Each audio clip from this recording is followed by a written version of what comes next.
রনিকে এটাই বলবো, দেখো একটা সম্পর্কে থাকলে অনেক কিছু হয়, প্লিজ তুমি তোমার মাইন্ডটা সেট করো, আমরা সুন্দর করে থাকি। ভিডিও করতে চাইলে করবা, আমি সাপোর্ট দিব, তোমার যে কোনো সাপোর্ট আমি দিব, বাট আমি তোমাকে ভালোবাসি, তুমিও আমি জানি আমাকে অনেক ভালোবাসো, তুমি ফিরে আসো। বলে যাই নিজে থেকে, মানে আমি তাকে ধরে রাখার সব ধরনের চেষ্টা করে মানে শেষ। এখন সে থাকতে চাচ্ছে না, বাট আমি যাকে ধরে রাখতে চাচ্ছি তারও তো থাকার একটু চেষ্টা থাকতে হবে, তবেই না সম্পর্ক টিকে। বাট এখন হয়তো বা তার মধ্যে কিছু একটা চলতেছে, থাকে না মানুষ একটা সময় সম্পর্কের দিক থেকে একটু নড়ে যায়, কিন্তু আমার বিশ্বাস সে আমার কাছে ফিরে আসবে।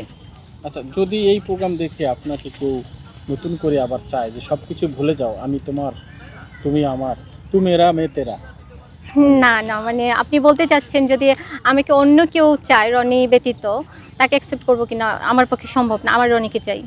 রনির কোনো কিছু, সে তার যদি টাকা পয়সাও না থাকে, তার কিচ্ছু লাগবে না, আমরা নতুন করে শুরু করব, কিচ্ছু লাগবে না, তাকে ভালোবাসি আমি। তাকে ভালোবাসো। হুম। এ পর্যন্ত কয়বার রনিকে হাতে নাতে ধরেছেন বৃষ্টি? আমি আসলে ওইভাবে আসতাম না, আমি ভাবছিলাম যে মনে হয় ও ভিডিও করতেছে, ভিডিওর ক্ষেত্রে চলুক, আচ্ছা। বাট এখন যেটা দেখতেছি যে আমি গত 3-4 দিন ধরে আসতেছি, এসে খুঁজে খুঁজে গতকাল তাকে পাইছি, আজকেও আসলাম। আমি এখন থেকে পাহারা দিব, আমার আর অন্য কোনো কাজ নাই, আমি ওকে একা আর ছাড়বো না আর কি। আছে, ও হয়তো বা আশেপাশে কোথাও আছে, ওই বৃষ্টির সাথেই থাকে আর কি। সর্বশেষ রনির কি বলার আছে? সর্বশেষ আমি রনিকে এটাই বলবো,